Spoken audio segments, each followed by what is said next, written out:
I've just bought this 4-bedroom terraced house property and I'm converting it into a 6-bedroom house. Are we going to make any money on this deal? Well, why don't you come inside, have a look and find out whether I've made a huge mistake or whether we've hit the jackpot. So when I bought the property, this was the existing kitchen. So the key thing for us when we're doing projects like this is we know that the tenants will spend most of the time communally in the kitchen rather than the living room. So we want to make sure every inch is used with cupboard space, amenity, so that they've got plenty of places to store their things away and plenty of places for them to sit down, have a bite to eat, have a meal, have a drink together, and really get to know their housemates.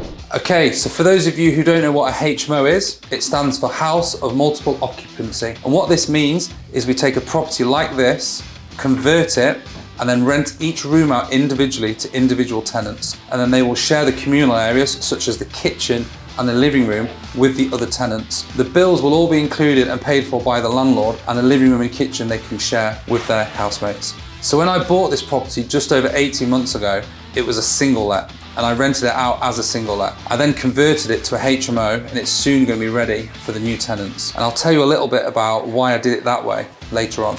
So we've probably spent on the kitchen alone around about £7,000. So the total cost of converting a kitchen to this standard, if you include the plastering, the electrics, the plumbing and everything, will come in at around £15,000. So why do we go for the ultra high spec HMOs? Well, it's quite simple really. When we do really high-end properties like this, we attract better tenants, we let rooms faster, and we achieve higher rents. Because we achieve higher rents, we can then get better valuations when we refinance. So for the sake of an extra few £1,000s at the front end on the design element, we might get more on the refinance and more rent.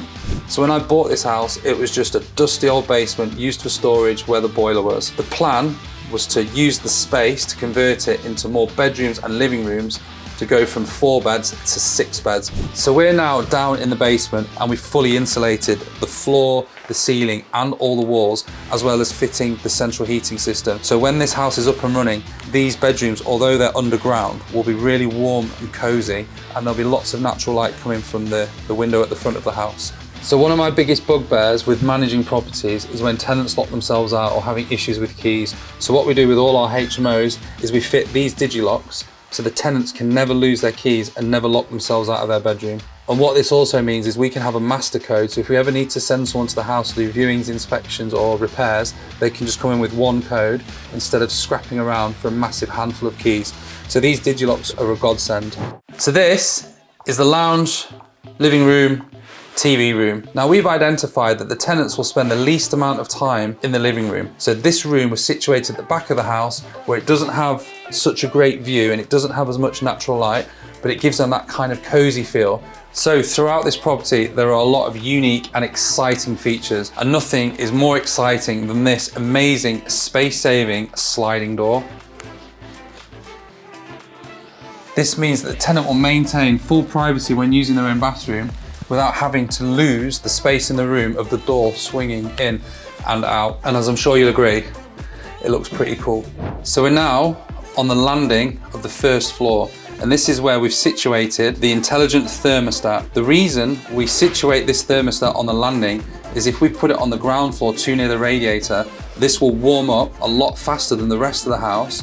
So although the thermostat might think it's up to temperature, the rest of the house might still be quite cold. So the way we set this up is on a timer that every few hours, the heating will switch off and go to an ambient temperature. So if the tenants go to bed at night, leave the heating on, or go out and the house is empty, the thermostat will automatically switch itself off, so we're not heating an empty house. And also it keeps the bills down to a reasonable and manageable level. This system alone will save thousands of pounds per year just by being on top of and in control of the utility bills. So we are now at the top of the house. So this is a 4-storey terrace property. For those of you down south, you're probably not used to properties like this, but in the north of England, there's a lot of post-industrial revolution terrace houses that were built between the 1890s and the 1920s. And if you go all the way up to the top, you get additional bedrooms that have been there since they were built. And we've managed to get in another ensuite with one of these brilliant sliding doors. So the key thing with these projects is looking at the space you've got when you buy the house and working out the best way to utilize that space. So we've gone into the space over the stairs with this ensuite, and we've put the shower recessed in to give that tenant that extra little bit of space. So for those big people like myself, 6'4", we've got plenty of room to swing our arms around when we're having a shower. So yeah, this is the last bedroom, number 6, and this room is almost finished. You know, you can almost imagine what it's gonna look like when the tenants come and do the viewings and the tenants move in. You can see the quality throughout the furniture, the carpets, the color schemes, the en-suites, the doors. Everything is high quality, because when the tenants walk into these rooms, we want them to be like, wow, I want to live here. What do I need to do to sign up?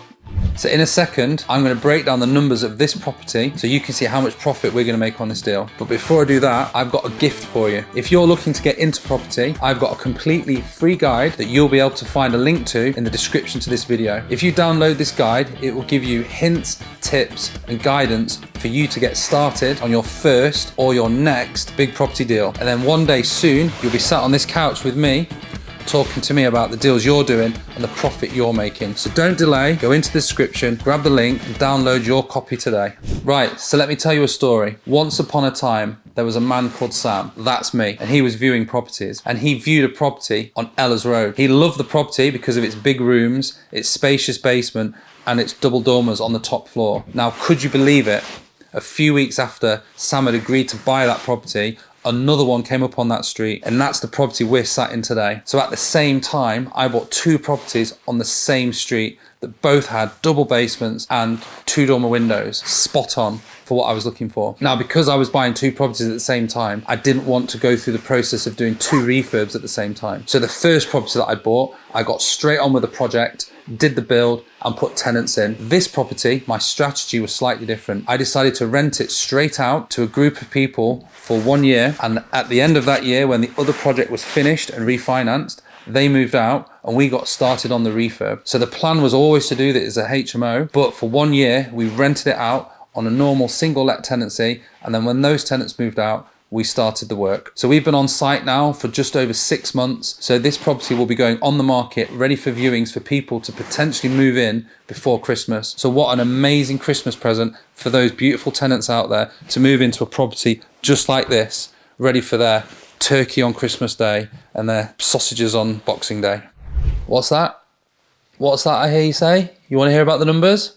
Okay, so 2 years ago, when we viewed the property and we had our offer accepted, we had it accepted at £170,000. Now, we rented it out for a year, and the budget for the total refurb is approximately £160,000. And that includes not only the build, but also moving the electric meters, moving the gas meters, upgrading the water supply, HMO license application, asbestos survey, etc, etc, etc, plus all the wonderful furniture and finishings in the property. Now, we've also got about £30,000 worth of lending costs, because we've worked with a bridging company to help give us the money for the development finance. So altogether, our total outlay is approximately £360,000. Now, this property has already been valued at £425,000, which gives us a cool £65,000 worth of equity or profit if we decide to sell. And once fully rented out, we will refinance the property, and this will bring in a profit of £1,500 every single month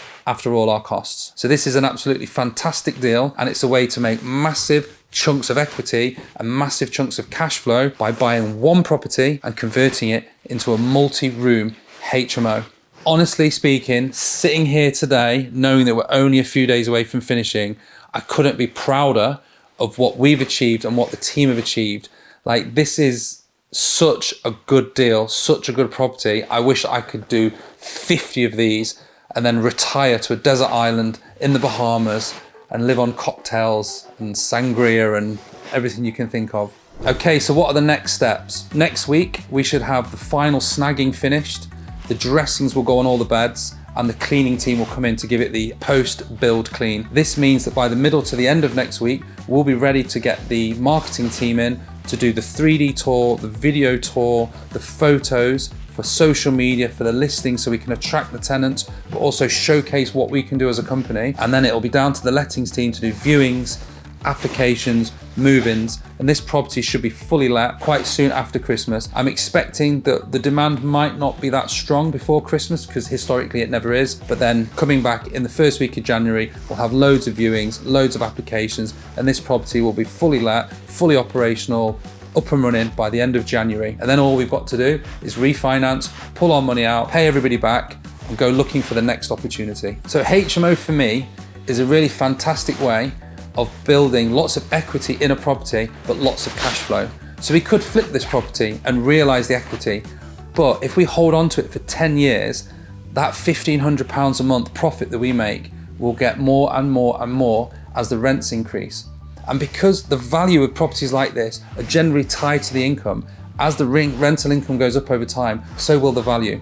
So yeah, we could sell it and make £65,000, but what would we do with that £65,000? We'd want to put it into another project. What I want to do is keep it for 10 years and watch that £65,000 become £150,000 and watch that £1,500 a month become £2,000 a month. You see, because my strategy is hold on to it for a number of years and then refinance. So when I refinance this property in 5 to 7 years, I'll probably get all of the money that I put into it at the start back out again, and so my return on investment will be infinite. So I'll basically have a free house with all my money back, with equity, bringing in profit each and every month. Now think about it this way, if you had £60,000 now in your hand, how long do you reckon it would take you to spend it? Go on holiday, buy a new car, take the missus to a few nice restaurants, you would soon spend that money.